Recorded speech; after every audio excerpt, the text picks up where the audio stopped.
Jadi prinsipnya sekarang umat Buddha bukanlah umat yang berpisah dari tradisi. Dia boleh jalankan tradisi. Kalau kebetulan kita suka tradisi Tiongkok, jalani. Anda yang bukan dari tradisi Tiongkok, ya Anda tidak usah jalani, tidak apa-apa, bukan keharusan. Kemudian kalau kita menjalani, marilah kita jalani dengan pengertian, bukan hanya jalani ngawur-ngawur saja. Artinya ya pokoknya leluhurku begini, nenek moyangku begini, jangan. Marilah kita jalani dengan baik sehingga masuknya ke tahun baru Imlek ini betul-betul menjadi satu perenungan. Yang baik kita kembangkan, yang jelek kita perbaiki. Begitu.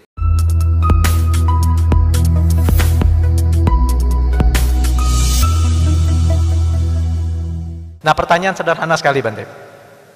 Yang tadi kita ungkapkan bahwa Imlek itu banyak dikatakan sebagai hari besar agama Buddha. Ini pertanyaan yang sangat mendasar, apakah betul? Tentu saja kita harus jawab itu dengan bahasa kita sebagai umat Buddha. Apakah Imlek itu sebagai hari besar agama Buddha? Kemudian tradisi-tradisi Imlek itu apakah harus dilestarikan? Karena memang tidak terlepas anggapan bahwa Imlek itu hari raya itu sama dan sepadan dengan agama Buddha. Itu mungkin yang kita perlu awali dulu, Bante. Silakan. Baik. Kebetulan ini kan juga menjelang Cap Gome. Kesan Imlek tradisi agama Buddha ini kuat sekali. Karena kalau Cap Gome itu pas salah satu hari raya agama Buddha. Anda ingat kira-kira apa? Magha Puja. Jadi Cap Gome itu selalu Magha Puja. Magha Puja adalah ketika Sang Buddha pertama kali memberikan pokok-pokok dasar peraturan kehidupan yang berdasar kemoralan. Intinya nanti kurangi kejahatan, tambah kebajikan, sucikan pikiran, itu diberikan pada waktu Magha Puja. Sehingga kalau Cap Gome di wihara-wihara tidak pernah lepas lontong Cap Gome. Padahal Cap Gome masih merupakan rangkaian Imlek. Image atau kesan bahwa tradisi Imlek ini menjadi agama Buddha itu sangat kuat, padahal tidak. Apalagi masih ada cerita, kalau tahun ini kan tahun babi. Nanti kalau yang tahun pertama itu kan katanya tahun tikus, ya, kemudian tahun kerbau dan seterusnya. Itu berkaitan sekali dengan kisah Sang Buddha. Ada dongeng di dalam masyarakat, pada satu ketika Sang Buddha itu memanggil semua hewan yang ada di hutan. Kemudian hewan-hewan ini berdatangan. Si tikus karena kecerdasannya, dia naik ke leher kerbau. Naik lehernya kerbau, gigit lehernya kerbau. Ada sedikit bulunya, gigit situ. Kerbau lari. Belakangnya kelinci. Kelinci juga lari terbirit-birit. Dikejar harimau. Dan seterusnya. Nah, yang paling santai si babi. Santai, jalan pelan-pelan gitu. Nah, akhirnya sampailah di depan Sang Buddha. Begitu sampai, si tikus tadi kan di lehernya kerbau, langsung lompat, set. Nomor 1.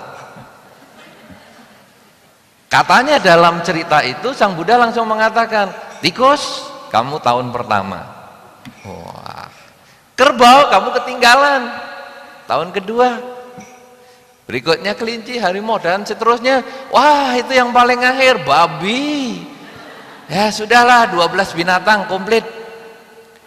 Itu ada cerita seperti itu. Padahal kalau kita membuka di kitab suci agama Buddha yang namanya Tipitaka, sama sekali tidak ada. Ngapain Sang Buddha manggilin binatang-binatang?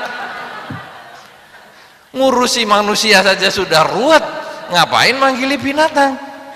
Dan apa binatang cuma 12? Ya kalau hari itu datang 15 bagaimana coba?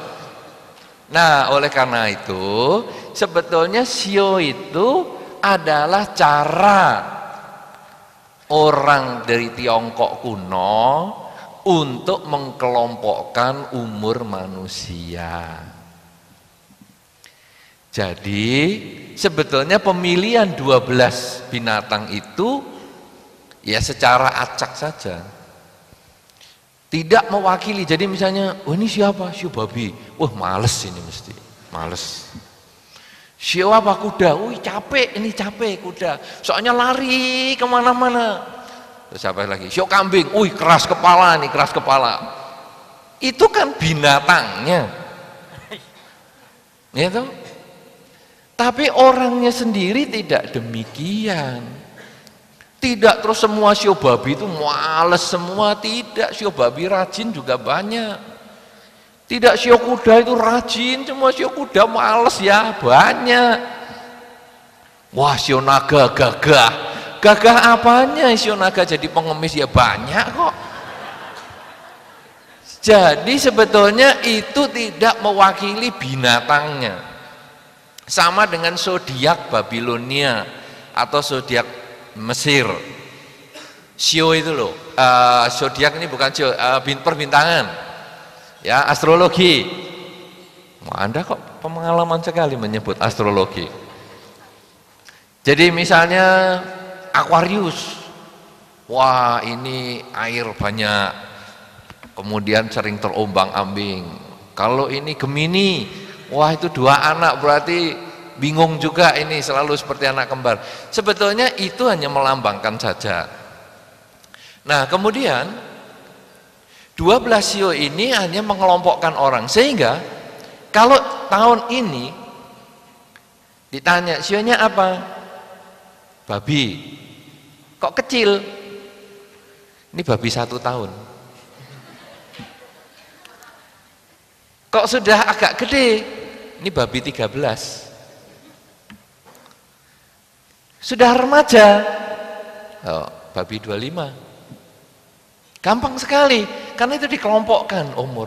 Karena kan muka orang kalau per 12 tahun, itu bedanya kan agak banyak. Sehingga itu cara mengingat-ingat yang paling mudah. Kemudian, apakah shio itu memang mempunyai pengaruh seperti zodiak Babilonia tadi? Memang saudara-saudara, dalam satu masa tertentu itu memang pengaruh planet dengan bumi kita itu memang ada. Satu contoh, kalau Anda misalnya membaca cerita-cerita romantis, cerita orang berpacaran, itu kalau tidak ada bulan purnama kurang asik. Duduk di bawah pohon mangga, di atasnya bulan purnama. Wah asik sekali. Tetapi jangan lupa, cerita demit itu juga bulan purnama. Makanya hati-hati, orang berpacaran di bawah bulan purnama juga bisa kedatangan demit. Itu. Kenapa? Karena memang ketika bulan purnama, bulan paling dekat dengan bumi, pengaruh kekuatan daya tarik menariknya itu cukup kuat. Laut pun dibuktikan dengan pasang yang cukup tinggi. Jadi sebetulnya kemudian kalau orang mengatakan oh ini shio, misalnya shio babi, itu tentu ada satu planet tertentu yang berdekatan dengan bumi. Sehingga orang-orang dengan shio tertentu punya kecenderungan wataknya sama. Karena jarak bumi dengan planet tertentu itu kira-kira sama. Nanti kalau shio-nya ganti, planetnya kan juga ganti. Nah ini punya kecenderungan juga yang tertentu lagi. Demikian pula perbintangan juga sama. Nah sekarang berarti shio ini dasarnya adalah dari kebudayaan Tiongkok kuno. Lalu sebagai umat Buddha, apakah perlu kita merayakan tradisi Imlek? Kalau kita mengikuti kebiasaan di dalam keluarga dengan tradisi Tiongkok, silahkan. Anda mau melakukan upacara tradisi Imlek, silahkan. Anda mau sembahyang seminggu sebelum Imlek, itu ada satu tradisi mengatakan dewa naik ke langit. Jadi dipercaya seminggu sebelum Imlek itu sembahyangan tidak manjur, karena dewanya pergi. Dewa yang paling seru di dalam tradisi Tiongkok ini Chow Kun Kong, dewa dapur. Dewa dapur ini kalau nanti mau pergi ke surga tadi, mau lapor, itu akan melaporkan peristiwa-peristiwa yang terjadi di rumah sehari-hari. Oleh karena itu di dalam tradisi Tiongkok, kalau dewa dapur mau naik, itu harus dibekali manisan, supaya dia kalau ngomong yang manis-manis. Lebih parah lagi, dikasih kue keranjang manis, liat, alot, lengket. Bayangkan coba, dewa yang umurnya mungkin sudah tua suruh makan kue keranjang. Artinya apa? Kalau ngomong, ngomonglah yang manis. Kalau nggak ngomong, ya nggak usah ngomong sekalian, rapet semua.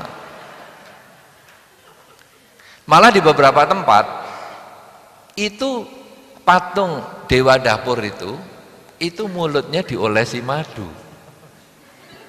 Itu ada tradisi itu. 1 minggu sebelum Imlek.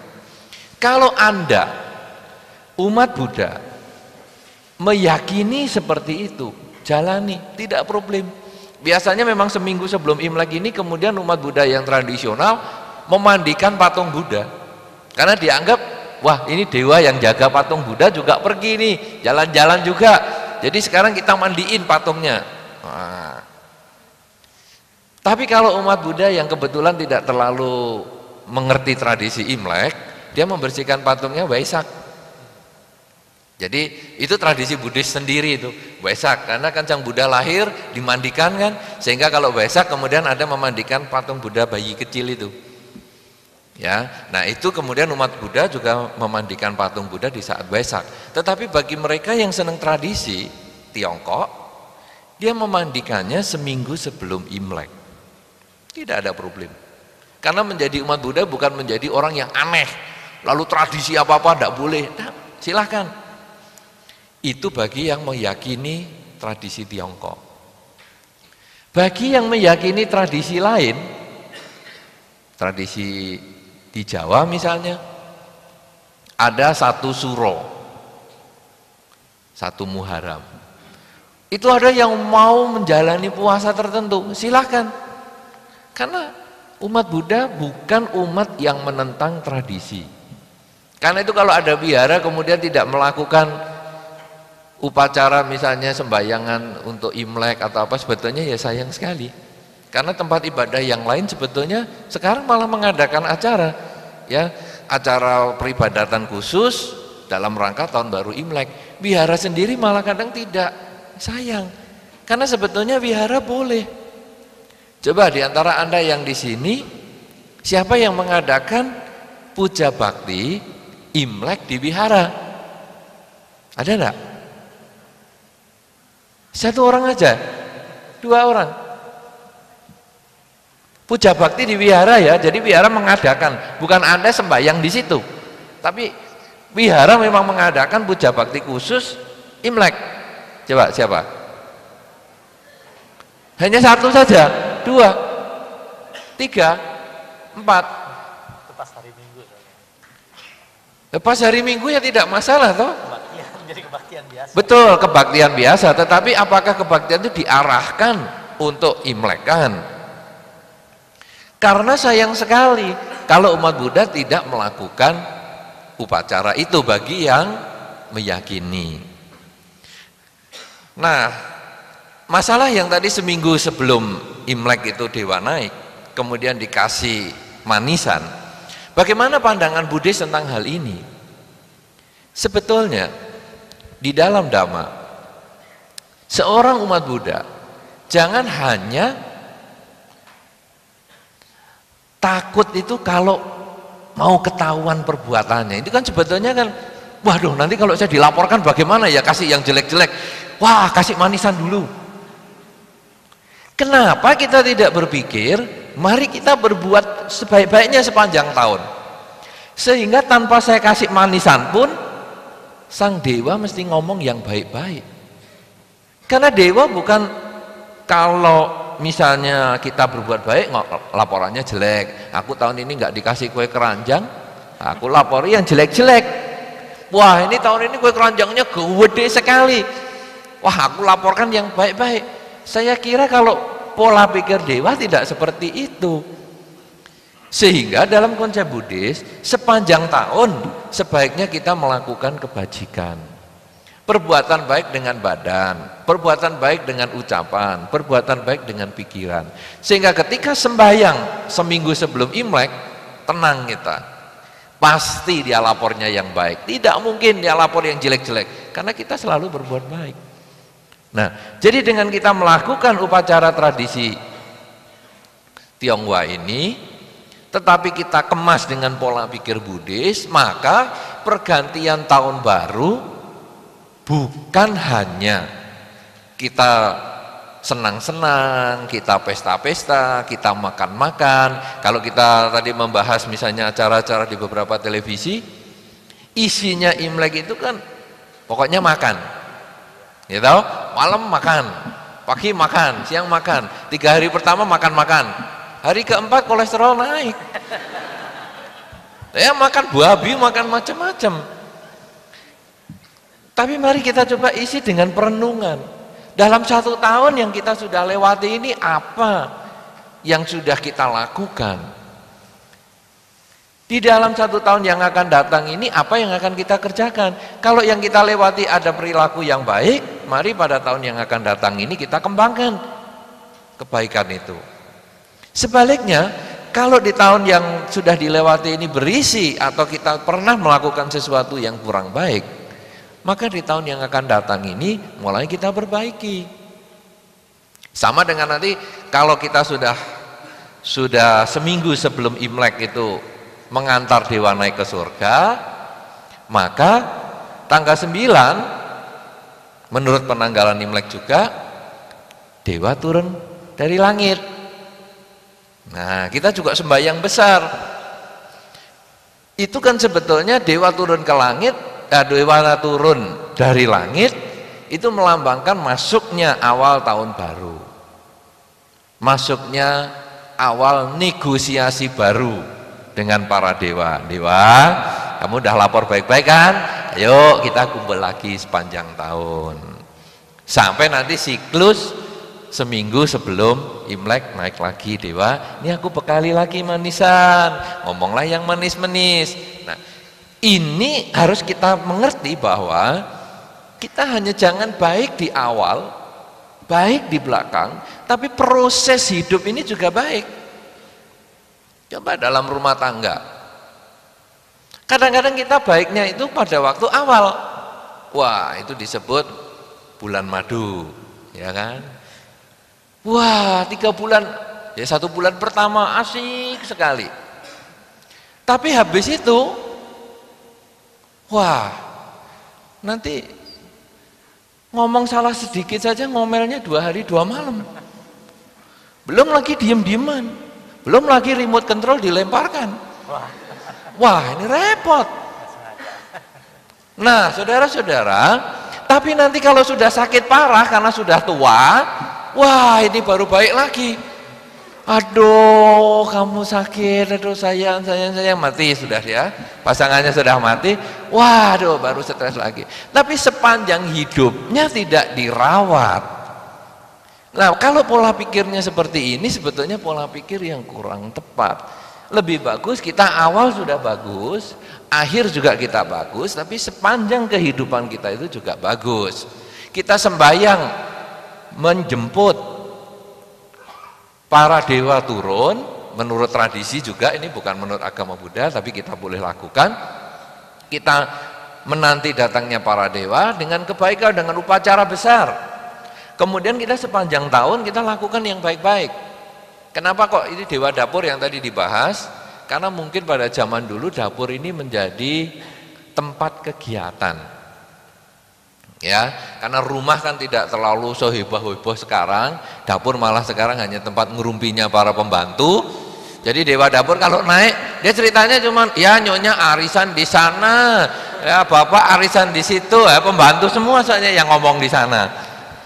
Ya, tapi kalau dulu memang keluarga kan di situ, kemudian mungkin di tengah ada perapiannya, di musim dingin semua mendiang di situ, berdiang maksudnya bukan mendiang. Karena kalau mendiang itu sudah almarhum, berdiang di situ, kemudian apa macam-macam ya. Nah sehingga yang dilaporkan itu adalah perilaku. Kalau kita sekarang menyambut para dewa dengan kebaikan, marilah kita lakukan kebaikan itu sepanjang tahun. Menghindari ngerumpi-ngerumpi yang jelek-jelek, menghindari pikiran-pikiran yang jelek, menghindari perilaku-perilaku yang jelek, sehingga di akhir tahun nanti berikutnya kita juga selalu yakin bahwa perilaku kita sepanjang tahun itu baik. Jadi prinsipnya sekarang umat Buddha bukanlah umat yang berpisah dari tradisi. Dia boleh jalankan tradisi. Kalau kebetulan kita suka tradisi Tiongkok, jalani. Anda yang bukan dari tradisi Tiongkok, ya Anda tidak usah jalani, tidak apa-apa, bukan keharusan. Kemudian kalau kita menjalani, marilah kita jalani dengan pengertian, bukan hanya jalani ngawur-ngawur saja. Artinya ya pokoknya leluhurku begini, nenek moyangku begini, jangan. Marilah kita jalani dengan baik sehingga masuknya ke tahun baru Imlek ini betul-betul menjadi satu perenungan. Yang baik kita kembangkan, yang jelek kita perbaiki. Begitu.